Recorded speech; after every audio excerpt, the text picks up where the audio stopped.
ॐ सहना भवतु सहनौ भुनक्तु सह वीर्यङ्करवावहै तेजस्विनावधीतमस्तु मा विद्विषावहै ॐ शान्तिः शान्तिः शान्तिः. Now let us see.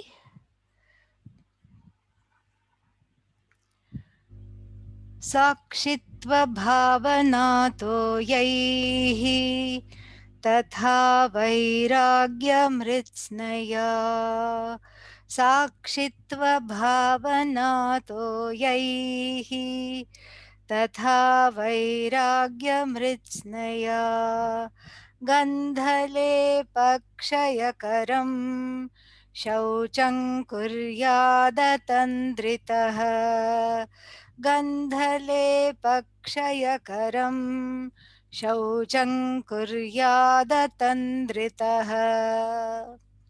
This is an advice. The advice is very beautiful because it shows the way in which the jnanis whose daily life we are extolling, how did they become jnanis? So their sadhana,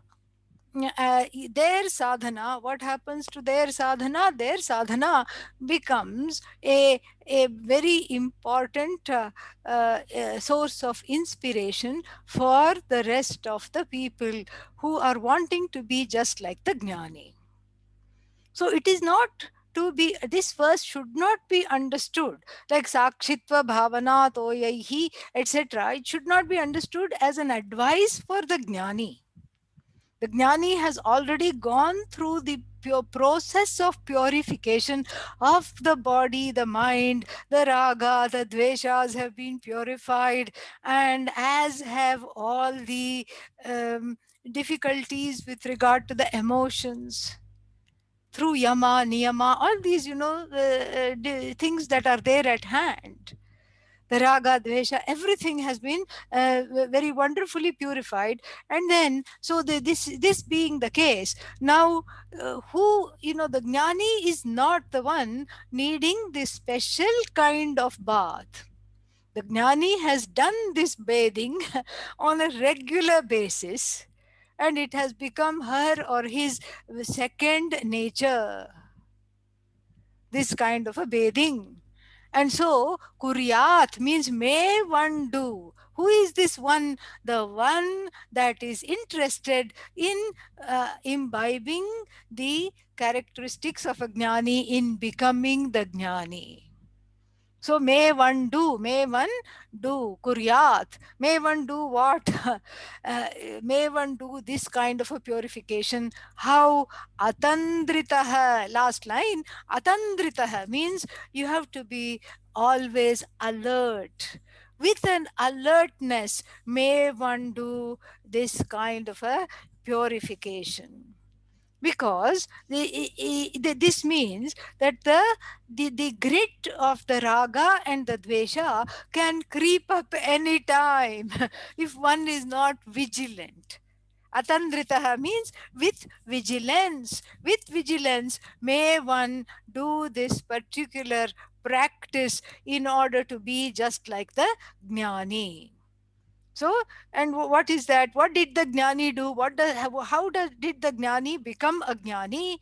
Through this practice alone. And what is the shaucham kuryat? So may this cleanliness be followed with discipline and vigilance. Atandritaha.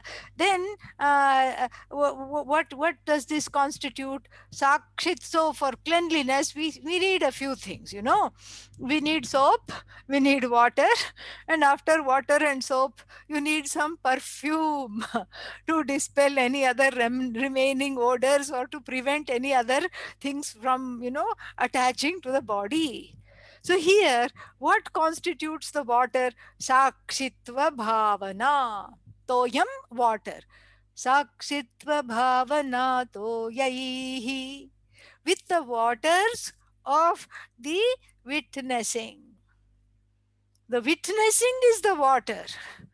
In fact, it makes it so easy for us. He has made it so. Narahari, the author of the Bodhasara, in his infinite compassion, has made it so easy for us, because if water is the witnessing, if witnessing is nothing but water, and if the water is a cleansing agent, it's an agent of cleansing, then what happens?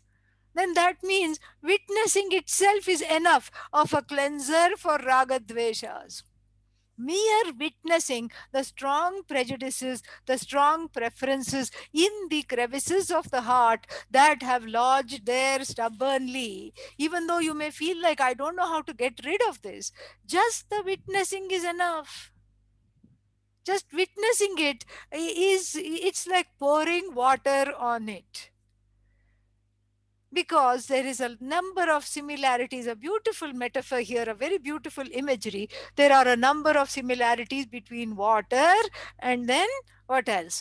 Between water and the witnessing. Water is clear, the witness is also unalloyed and unaffected by whatever the witness is witnessing.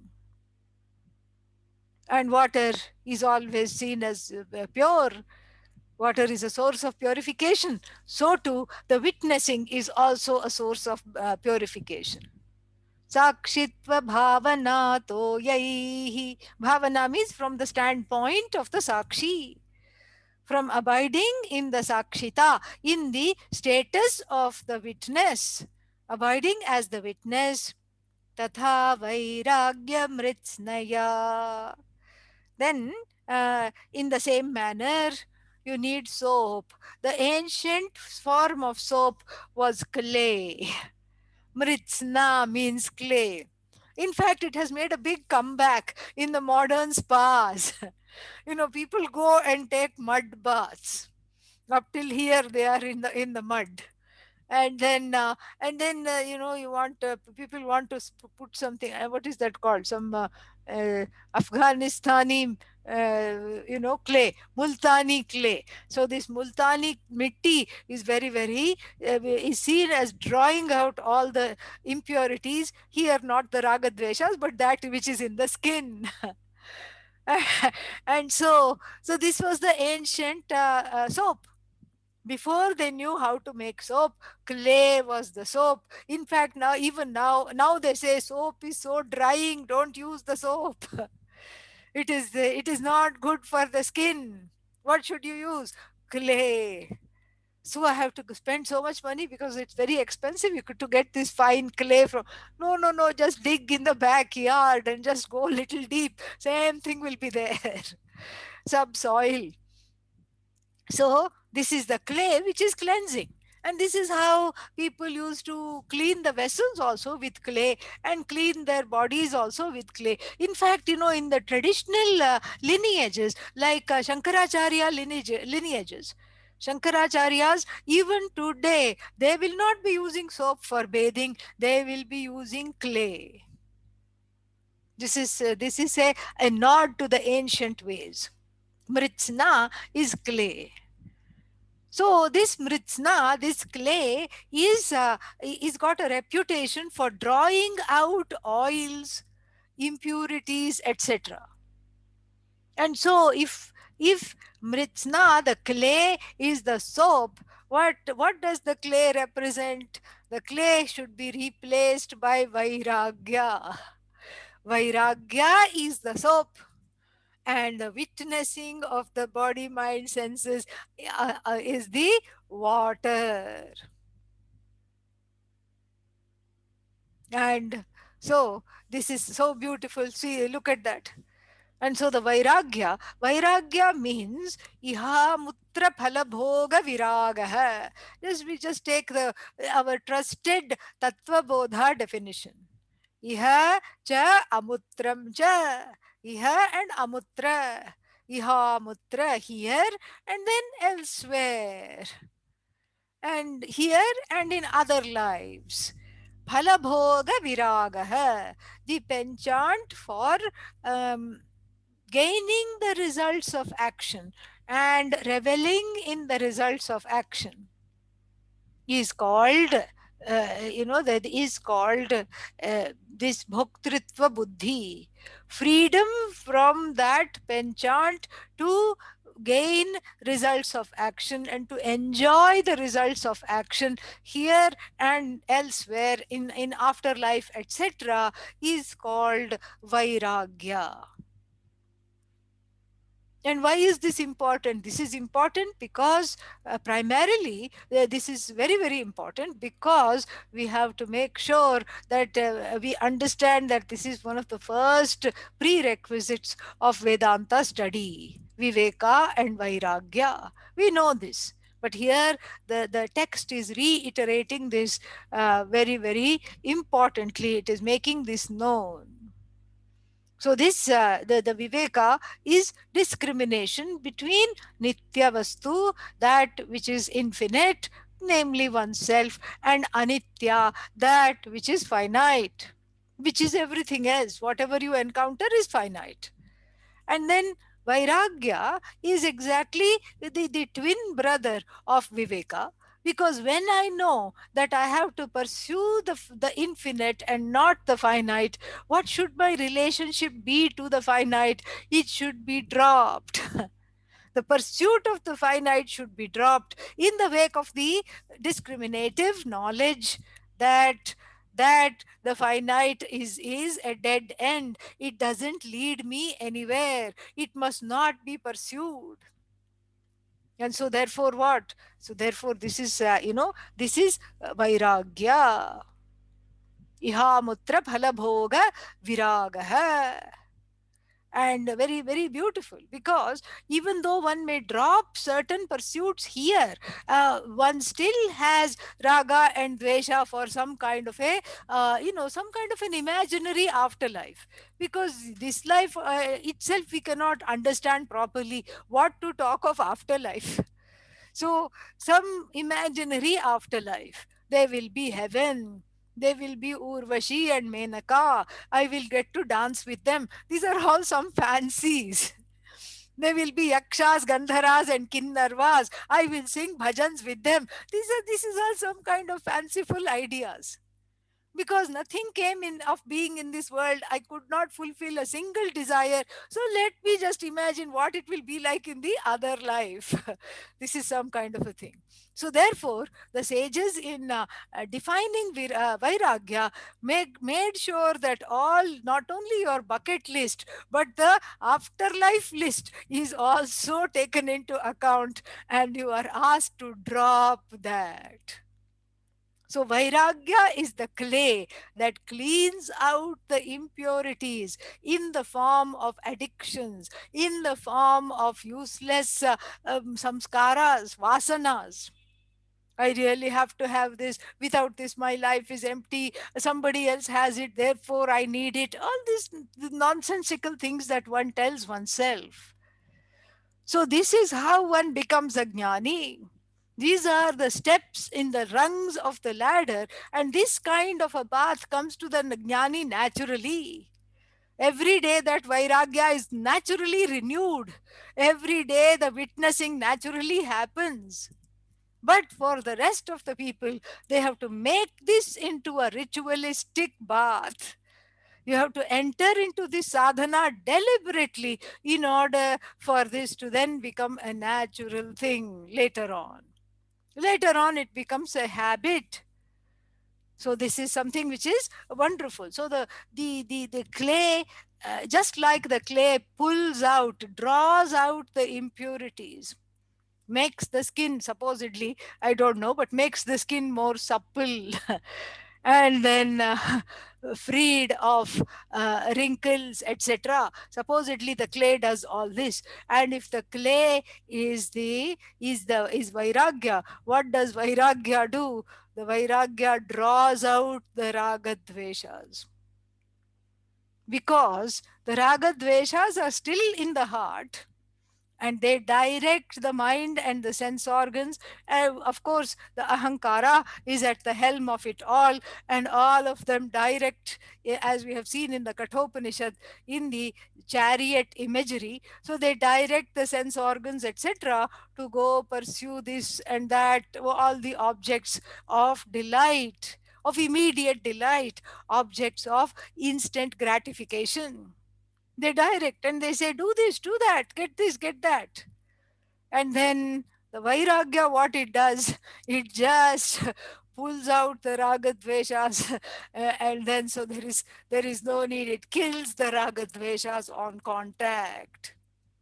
And so the Vairagya is directed towards the ahankara. The ahankara drops the raga dveshas when it is put on a diet of deprivation or defer.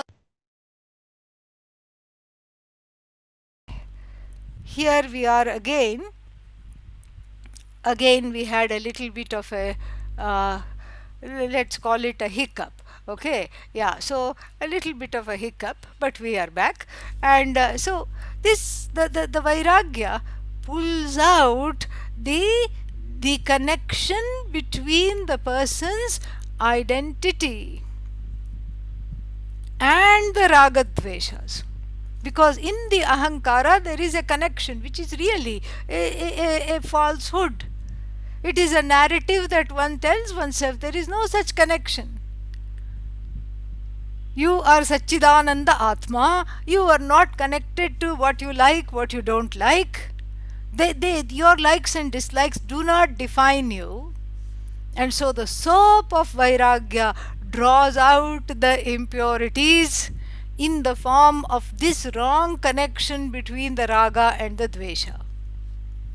And even though we say it kills the raga dvesha, it kills the pressure exerted by the raga and the dvesha. It kills the pressure. And when the pressure is gone, then the raga dveshas can stay. It doesn't matter because they don't really do a number on you. So this is the Vairagya. Then Gandhalepa Kshayakaram. Gandhalepa is Kshayakara. So, and then, the Kshayakara means it reduces what? Odors. The perfume that reduces the odor here is Gandhalepa. The Gandha is what? The Gandha is again a cleansing agent here, the remover of Vasana. In fact, the word Vasana has a double meaning. It means odor. It also means, some kind of remnants from the past. Past samskaras, past fears, past terrors, past desires, past pain, past sorrow, all these things which trouble the heart. So, one comes out of the bath all renewed, and the anointing of this lepa, the anointment of the gandha is nothing but that which keeps the vasanas at bay. A practice that is kshayakara, that keeps the vasanas at bay, that reduces the force of the vasanas from eclipsing the present. Like Rahu, the sun-like self is as though eclipsed by past desires, past pressures, so many things. This is, this is what the problem usually is. But in this kind of a bath, the bath of the waters pouring on the ahankara, manaha, buddhi, all these things, on the body, mind, sense complex, you pour the waters of witnessing. That already dislodges the strong sense of connection and identity with all these accoutrements, like the body, the mind, the senses, etc. And then you clean off the raga dveshas with the clay, and then you anoint. And what is the gandha here? A resolution to be in the present, That is the Gandha. It is not talked about, but that is what the whole thing is. The resolution to really abide in the present so that the past vasanas don't eclipse the present, a resolution to be objective vairagya, and a resolution to be in the present. And that is the Gandha, and because of that the person is totally cleansed, ready to face the day. Now this can be applicable in Divakara's commentary for this section. Divakara, as I told you, was a student of Narahari. In Divakara's commentary, Divakara makes sure to say that this practice is both this is a practice for the sadhaka, a spiritual seeker, but it comes automatically for the jnani. Jnani already has vairagya. Jnani is always witnessing effortlessly. Just like if somebody, for somebody to go and take a shower and to wash the body with soap is a no-brainer. You don't have to put an effort, to do that.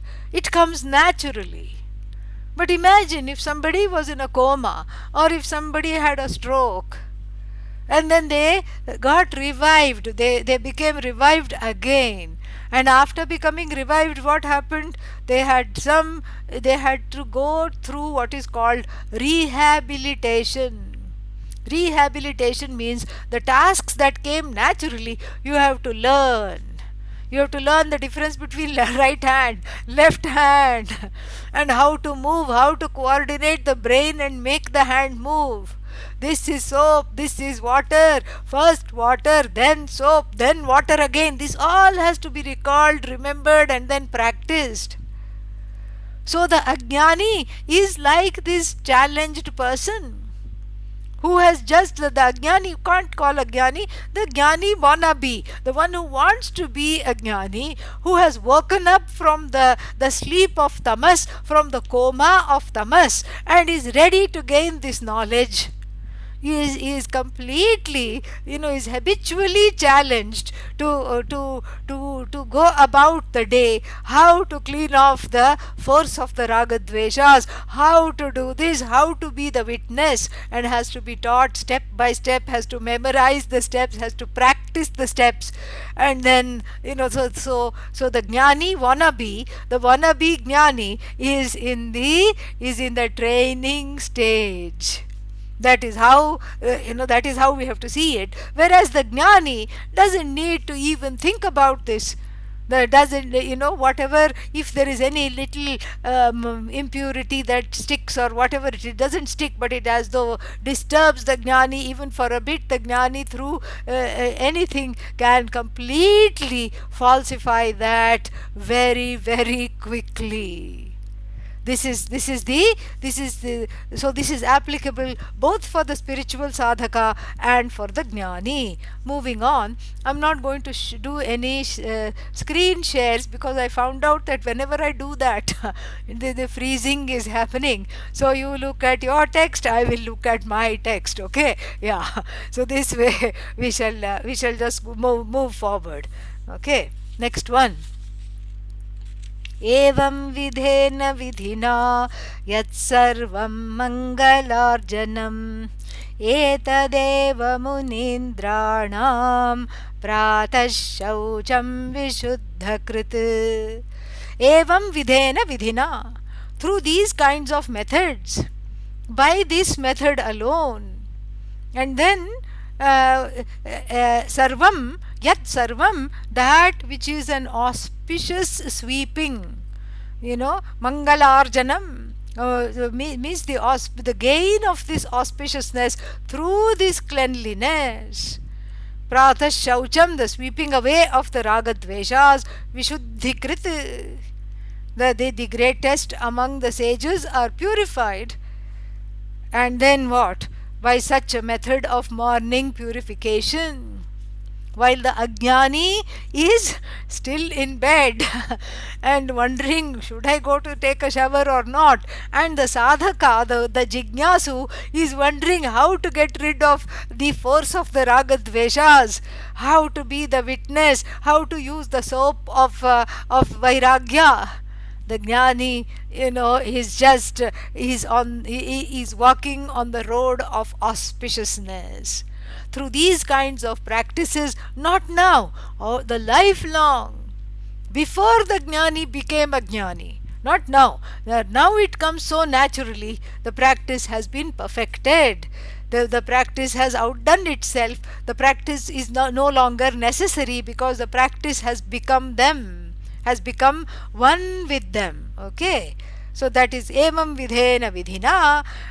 Then what happens? Munindranam etadeva, for the greatest among the sages, pratah shaucham, the morning cleaning, is has perfected itself.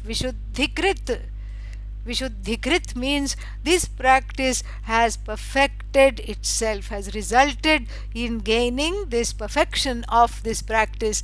In a way, one has outgrown the need for this practice. There is no need to practice anymore, because we shouldn't make the mistake of thinking that the jnani, the person of self knowledge, is also subject to raga and dvesha and also needs to keep on cleansing themselves. This is not the correct interpretation at all. But the author here, is not writing this for the jnani, correct?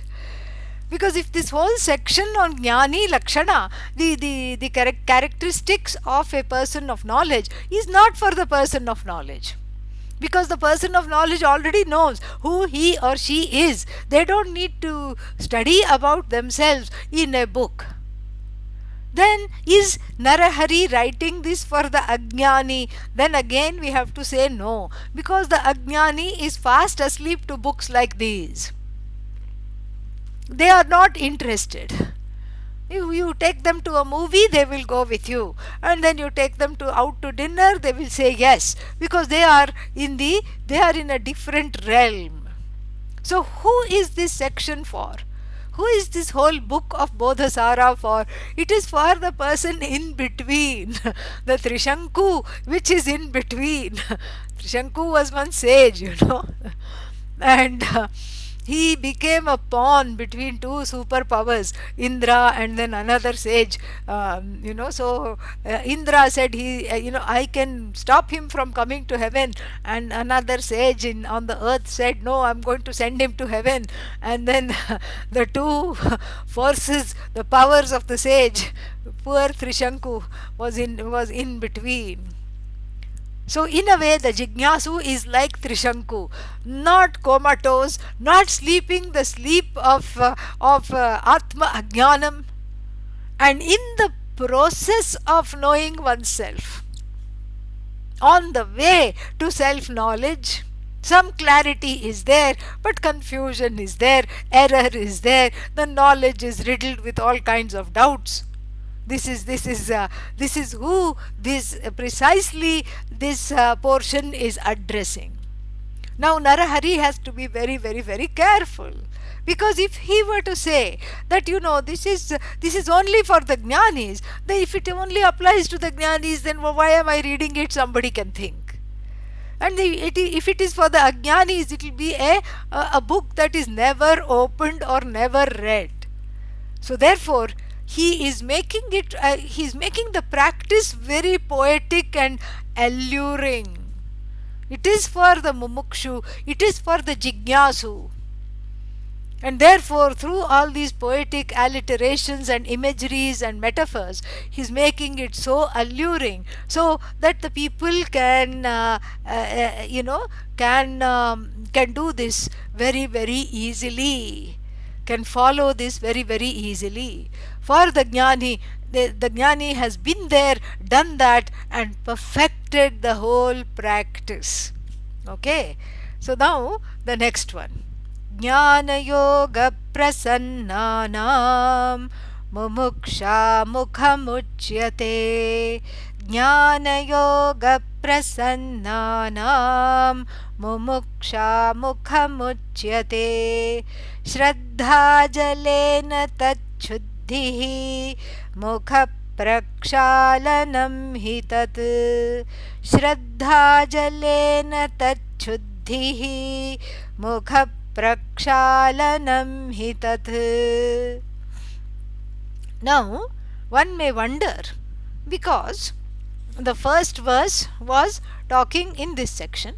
The first verse is talking about where the impurities exist, in the mind, in the heart, etc., etc. And then the second verse is talking about how to clean off those impurities. The third verse is concluding how the sages became exalted by these methods. By following these methods, the sages have become the best among the sages. Then suddenly now, in verse number 4, there is a verse on face washing, mukha prakshalanam. One has to wonder how, one has to wonder why suddenly this came. So this can be taken as some what is that called, some kind of a practice that people used to do before lunch.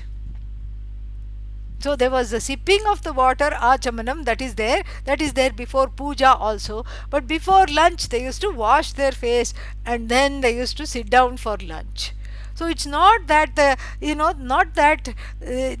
Narahari, the poet, and the poet come Pandit, forgot to describe face washing, and then after bath said, "Ayyo, I forgot," and then stuck in a verse about face washing. That is not what is happening here. We have to be very clear that this must be some other karma in the Vaidika dharma, some kind of a purification before having lunch, because the lunch was seen as a offering to the inner fire, to Bhagavan in the form of inner fire. So this washing up of the face and the hands before lunch. So then what does the Jnani do? So then, first of all, what is the face? So, mumuksha mukham uchyate. The strong desire to be free is the face. And why is this the face?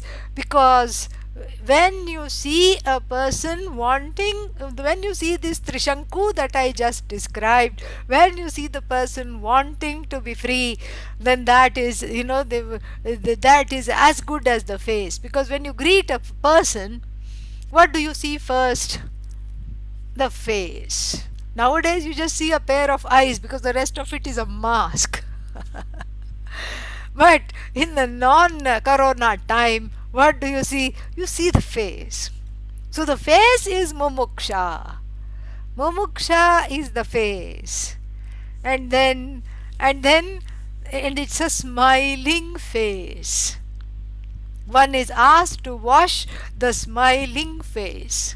So the face is the desire for freedom, which should be translated as the desire for knowledge. So the face is the desire for freedom, correct? And then the desire for, the desire for knowledge is the face, because the desire for freedom and the desire for knowledge are one and the same thing. Then the face has a smile on it. What is the smile? Jnana yoga. The contentment of being on a path of knowledge. Nishtha, Jnana Nishtha. A commitment to following the path of knowledge is the smiling face, is the smile on the face. The face is the desire to be free, the desire to study Vedanta in order to be free, and the smile is the contentment of having found a home in Vedanta. When do you smile? When you are happy, when you are contented, when you are at home with yourself. And so the decision to study Vedanta is a way of being at home with yourself. That is the face. What can go wrong? This is wonderful. What else should be there? Why does the verse even have another line? Well, it has another line because this face needs washing. But mumuksha needs washing. And then the commitment to Vedanta needs washing. Well, what is the washing here? The washing is a renewal of the commitment. Commitment is there, but the commitment can come under the strong winds which bring the dust and the grit of samsara which collects on the face of mumuksha, the face of jignasa becomes a little vulnerable to what? To public opinion. What's wrong with you? You're always taking some retreat or the other. Why can't you just be contented with what is there and what you have? Why are you all in this kind of a situation? This is one way. Oh, maybe I'm wrong. Maybe I should not be doing this. And then people will be very much what's that, very very clear that this is not for you. You are such a life loving person, means you are into prayers. That's what they are saying, and they are happy about that. You are such a life loving person. This ashram life and this sitting and taking classes and doing yoga, etc., this is not for you. Why should you do this? You don't need this at all. Meditation, yoga, Vedanta, all this is not for you at all. You are such a wonderful person. You are the life of every party. And then you make so many jokes. And you have to be all serious if you become a Swami. This is their idea of what a Swami is like, okay? Yeah, you have to become all serious. You can't have fun. And you have to wear orange clothes every day. And then, you don't, what is this? This is not a life for you. And then the mumuksha gets a little, shaky. This is called Adhi Bhautika disturbance. Then what happens? Then sometimes there is Adhi Daivika disturbance, like two disturbances we had today in terms of the internet. In terms of the internet leaving. I had to run to the neighbor's house and I'm taking the class from there. So I had to run to the neighbor's house. So this is, Adi Bhautika disturbance. And so let us, but you are all very pakka Vedantins. But imagine if somebody had just come for the first time and the resolve was not very strong, and somebody else had to convince them, please take this retreat, please come and please listen to this. And then suddenly the teacher disappeared. And poor things, they had heard, when you are ready, the teacher appears. Here I am ready, and the teacher disappeared. What kind of. Actually, this is Vedanta. When you are ready, the teacher disappears. How? As you, unto you. This is how. The teacher disappears in you. There is that oneness. And so imagine if somebody was there not of strong resolve, they would have just left, and then they would have said, okay, I'm not meant for this, this is a sign. So many other signs will be beating them on the head. They don't listen at all because the raga dveshas are very strong and they preponderate and they predominate. But suddenly they see a sign here, and then they just, because the mumuksha is affected by what is called Adhi Bhautika Vignani. Sorry, Adhi Daivika, acts of God. And then what? Adhi Bhautika, we have talked about those disturbances which come from one's surroundings, such as public opinion, somebody telling you you are not meant for this, and then again your confidence being shaken. Then if all those are not there, if one is lucky enough not to be assailed by acts of God or disturbances from the surroundings, one has what is called Adhyatmika Vignani. Some things can, can take prasabham harati manaha. The Bhagavad Gita says, forcefully the mind is taken away, and the forcefully one does things that one doesn't want to do, and forcefully somehow the raga dveshas preponderate, and what do? They just take the person away from the resolve. Some adverse circumstances happen. See, I have been studying Vedanta, but then I got so angry at so and so, at my child who I love so much. I got so angry, and this is not okay. I cannot stand myself. Therefore, I'm going to stop studying. Adhyatmika vigna. So this is the reason why the mumuksha has to be kept clear. The face of mumuksha, in fact the face which is mumuksha, has to be kept clear, because the dust and the dirt of samsara in the form of strong obstacles to this knowledge keep coming, and they take one away from the knowledge. One attends one class, and then what has happened? I attended the Easter retreat last year. Kuch nahi hua, nothing happened. This year also nothing will happen. The person has already decided nothing will happen. So why bother? I attended one class, but I didn't like it. What do you mean you didn't like it? It is Upanishad. It is all based on the Upanishad. It is Bhagavad Gita. It is Vedanta. What is there to not like? It is unfolding the nature of the self as totally lovable. What is there to not like about being totally lovable, of being limitless, of being glorious, and of being taught to abide in that glory? What is there not to like? Still, the people think that, oh, I didn't like it. And this means what? The raga dveshas are hovering like vultures, trying to grab bits of mumuksha even before it is completely dead. Birds of prey are stalking this jignasa, are stalking this mumuksha. The face of mumuksha is always under threat for the jnani wannabe. For the person who is wanting to be a jnani, the mumuksha must be hugged, embraced, protected from these various predators. Some of them from within, some of them from without, all in the form of notions. And so, how to protect the mumuksha? Clean off all this grit and the dirt and all these obstacles, these beliefs, these notions. How? And here, through the Shraddha Jalena Tat Shuddhihi. Now the water, before what was the water? Sakshita Toyaihi. The witnessing was the water. Now he is changing the metaphor.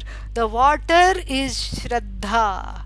What protects your desire to study is Shraddha.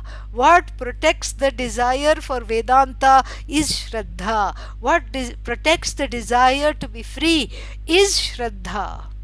What is this Shraddha? Shraddha means शास्त्रस्य गुरुवाक्यस्य सत्यबुद्धि अवधारणा. Avadharana, the holding, the ability to hold, to keep. And then to keep what? To keep the benefit of doubt, to give the benefit of doubt, to keep the trust, with reference to the Shastra, that this Shastra will definitely free me, like it has freed my teacher, and the teacher before that, and the teacher before that, and the teacher before that, all the way to Lord Shiva. And then there is a Shraddha with regard to the Shastra. The Shastra means the texts will definitely show the way. The texts will free me and show the way. And then what? Shastrasya Guruvakyasya. the words of the teacher who interprets the Shastra and makes it more palatable, more delightful, more relevant to the times in which the student is studying. So, with reference to the words of the Guru and with reference to the words of the teaching, I have an open mind. This is Shraddha. We can go a step further. The open mind is called an open mind because it's a trusting mind. And this Shraddha has to be cultivated, because that is what is called in the Bhagavad Gita, it is called Shraddhavan Labhate Jnanam. A very famous verse has this phrase in it. The one endowed with Shraddha, Shraddhavan, the one endowed with Shraddha, Labhate, gains the knowledge of the self. In other words, becomes a Jnani. So how did the Jnani become the Jnani? By washing the face of Mumuksha with the waters of Shraddha all the time. And this is a very, very important teaching for the people who are wanting to be Jnanis and who are committed to walking on this path. So Shraddha is trust. Who is being asked to trust? The one who is suffering from distrust. In fact, one comes to the Shastra because one doesn't trust anybody. One is lonely, one is alone, one cannot trust, one doesn't have any faith in anything anymore. The hopeless person comes to Shraddha. And until there is exposure to Shastra, Shraddha doesn't come. And until Shraddha comes, the exposure to Shastra is useless. Here we have a very interesting catch-22. And so therefore, we have to unpack a little bit what this Shraddha is all about.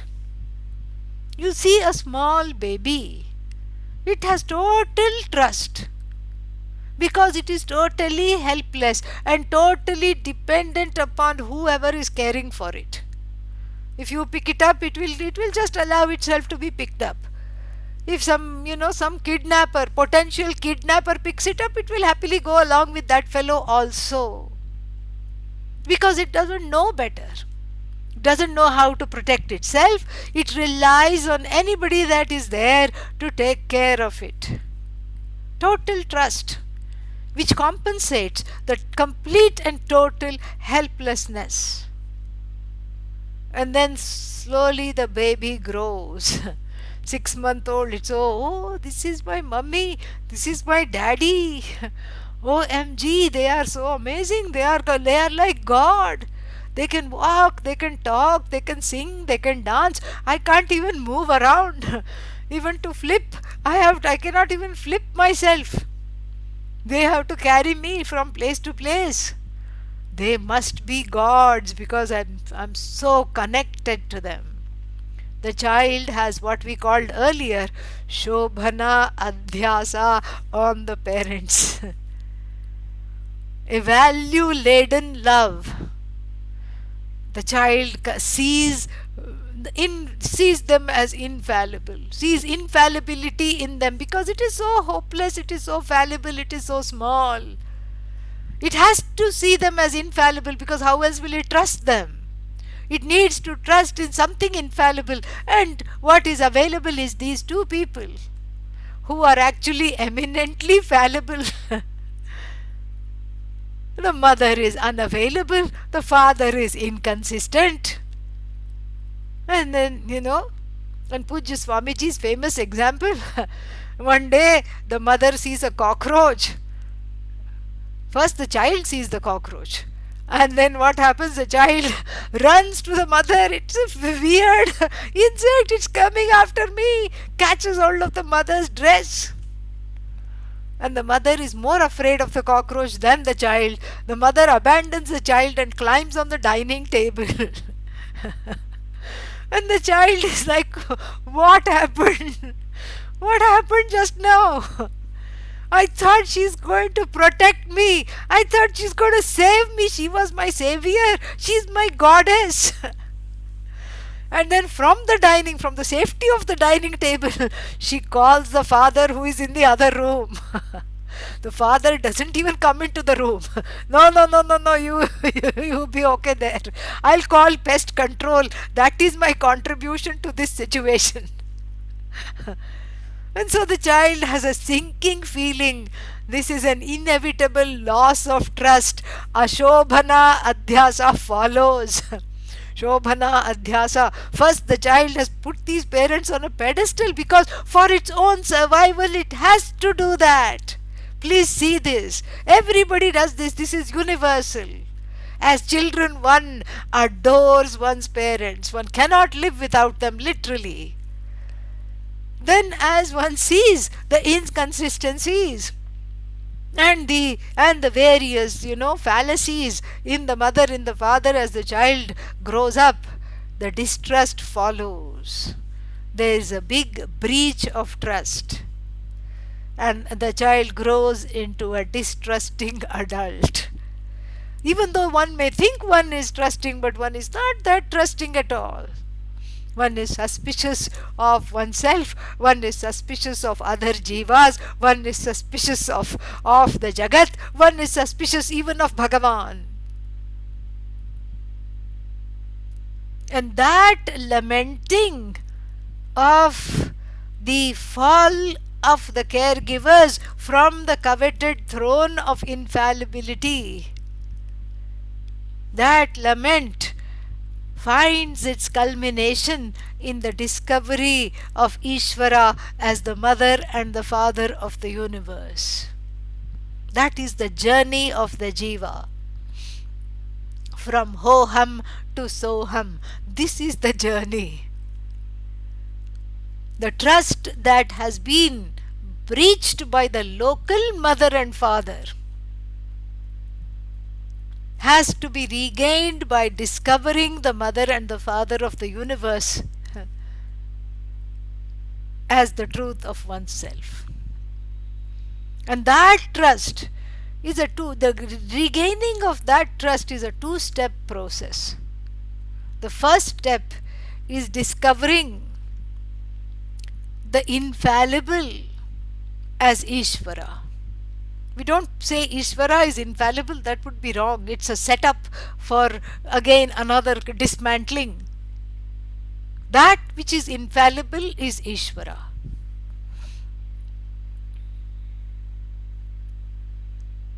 And in the discovery of Ishvara, in the discovery of the mother and the father of the universe, then that trust is regained. Because that which is infallible cannot harm me. Because it is infallible. The infallible is Ishvara. I regain my trust in the infallible. Because the local people cannot be trusted. The significant other will definitely disappoint. The local mother and the father will disappoint. The siblings will disappoint. Special friends will disappoint. And so therefore, I have to discover the infallible as the truth of the Jagat, as the truth of everything that is fallible. And that infallible is Ishvara. And that infallible, when I understand that these are the parents' first step, these are my real parents. I am a devotee. Tvameva mata cha pita tvameva. Tvameva bandhuhu sakha tvameva. This is the prayer. Because you won't disappoint as the mother, as the father. Why will you not disappoint? Because I have already seen that that which is infallible is you. So it is not a setup for disappointment. So if I have disappointment, that is Ishvara. Ishvara in the form of the mental order, the psychological order, that whenever a raga is unfulfilled, disappointment follows. You see, there is no loneliness anymore. There is a sense of connection. The disappointment is not mine alone. It belongs to everybody. Everybody who has a mind, everybody who has ragadveshas, everybody whose ragadveshas are not fulfilled is subject to disappointment. So what have we done here? We have Ishvarized the disappointment. We have Ishwarized the mind, we have Ishwarized all the difficult emotions, the sorrow, the jealousy, the resistance, the fear, the despondency, the hopelessness, the despair, and the doubt. Even the lack of Shraddha is Ishwarized. That given this kind of a background, definitely there will be trust issues. This is Ishwarized. You are not left with a bunch of emotions that you cannot handle. How beautiful is this devotion in this culture? That is why one is told to relate to Ishvara as a Ishta Devata, and there is a freedom to relate. How? There is a freedom to relate as mother, mother goddess, as father. Mirabai said, "You are my consort. Oh Krishna, you are my beloved." Even in the Sufi tradition, Bhagavan is called the beloved, the one who will always be there for me. And there is also Vatsalya Bhakti. Vatsalya Bhakti means the love of the mother for the child. Like Mother Yashoda scolded baby Krishna. How many times have I told you not to eat mud? Open your mouth. Obediently opens the mouth. She sees the entire galaxies. Okay, close it, never mind. Can't handle this. Even when before he could walk, he was showing Vishwarupa Darshana. Well, she was enjoying disciplining the Lord. It's a kind of a bhakti, Vatsalya Bhakti. So this makes the devotion personalized. And for the Shraddha is nothing but devotion. The precursor of devotion, the precursor of Shraddha is bhakti. And so the bhakti has to be personalized. You have to feel it. You have to feel it strongly. You have to just do this. You have to, that form of Bhagavan has to become real for you. And that is why Naivedya. It's not that Bhagavan is waiting for some few raisins and dry fruits that you're going to say, you're going to give like this. No. It is for you. It is for you to discover that devotion, and that is what you're going to do. This is the first step. And the second step is understanding that I'm non-separate from that infallible. That infallible cannot disappoint me, because I have Ishwarized that which disappoints. I have Ishwarized my despondency, my despair, my difficult emotions. Even my lack of trust is understandable. It is part of the infallible. It is included in the infallible. And all my limitations are included in the infallible, in that which is limitless. And so therefore, when I lay my limitations down at the feet, at the altar of the limitless, what remains is the limitless. My limitations are subsumed. That's why in bhakti there is oneness. The taste of oneness in bhakti is made real in the jnanam because of Shraddha. One has to help oneself to this trust, without which there is no knowledge possible. One can stop attending this retreat or any other retreats. Do yourself a favor, because if there is no Shraddha, what is the point of attending the retreats, right? So that Shraddha first is cultivated. Shraddhaya Shraddham Hau Hau Hau. Rathantara Samagana. Very beautiful. Setum Stara. Cross the bridge. Dustaran Setum Stara. Cross the bridge which is difficult to cross. And then, how do I cross Ashraddha? Ashraddha means lack of trust. How do I cross? Shraddhaya. By cultivating trust. Build the bridge of trust to cross the distrust. Build the bridge of trust. So, the student, if Vedanta is a potluck, the student brings Shraddha, the dish of Shraddha. And what does the teacher bring? Only one dish, because it's all oneness, which is dished out in the form of the Upanishad, etc., etc.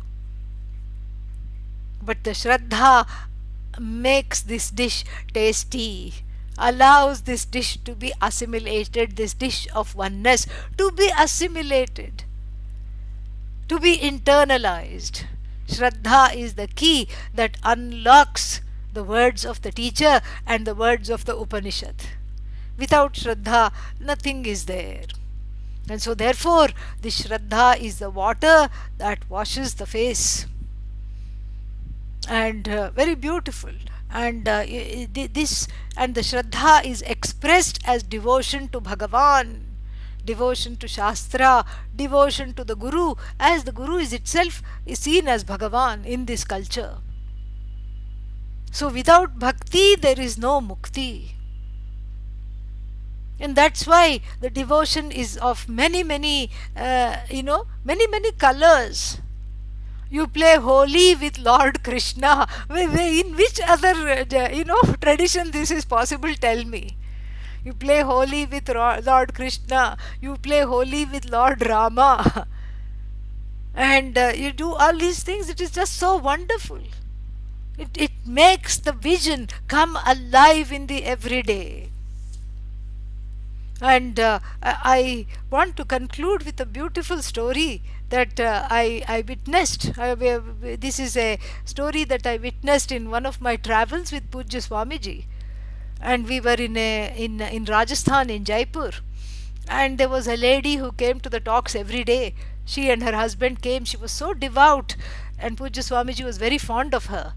And then, on the 8th day or the 9th day, on the second last day of the talks, she said, I want to bring my child to get blessed by Swamiji, to meet Swamiji. Is it possible?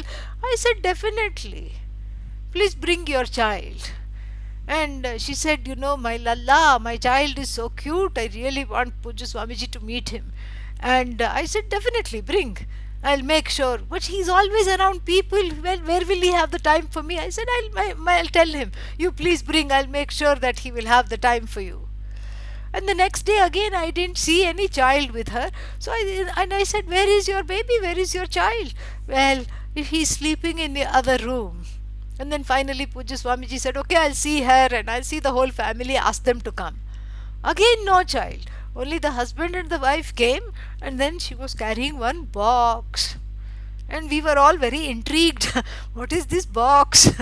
And then she slowly opened the box and then fanned. There was a little baby Krishna there. She's fanning the baby Krishna. She says, Lalla, it's time to wake up. I'll give you your milk, but meet this Mahatma. And I have brought you to meet this special Mahatma who has been talking about you the whole time, Bhagavad Gita and everything. And then the husband, it turns out that she had lost her son at 4 or 5 years old, couple of years back, a year ago actually. And then she had taken to this form of devotion. She was not mad, certainly not. People may call her mad, but this was the way she was healing herself of that senseless grief of losing a young child. And the husband told the story, and tears falling from his eyes, tears falling from her eyes, and Pujya Swamiji just put his hand on her head and said, you have made it. If this is the extent of your bhakti, then Jnanam just will walk into your heart. You keep studying, he blessed her. And this is what Shraddha is. It is not blind. It is where everything becomes alive in the form of Bhagavan. As Bhagavan, everything shines. There is nothing separate from Bhagavan. And then it is just one more step. There is nothing separate from me. From that to that, it doesn't take time.